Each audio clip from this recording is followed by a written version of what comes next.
Hello guys मो रश्मि आसते जानीदे आपण मैंने नियर फ्यूचर रे अनएक्सपेक्टेड ब्लेसिंग्स कौन रिसीव करने जाऊँगी। आपण सामने थिबा तीनोटी कार्ड मध्य आप गोटे कार्ड को निश्चित बाछि सारी। तो जो मैंने कार्ड नंबर 1 को बाछि से मेजर ब्लेसिंग्स होची से माने सब क्षेत्र में सफलता पाइबा जाउछंती। आउर मेजर अनएक्सपेक्टेड ब्लेसिंग्स सरी ट्रैवल आसुची से माने केउ जगह को यात्रा करि पारंती।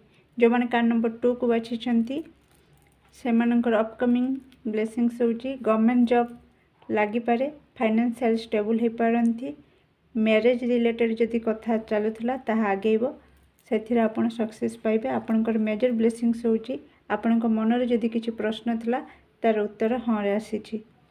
जो मैंने कार्ड नंबर 3 को बाछि से मानकर अपकमिंग अनएक्सपेक्टेड ब्लेसिंग्स रहुची से मानक जीवन रे न्यू बिगनिंग हवा को जाउची।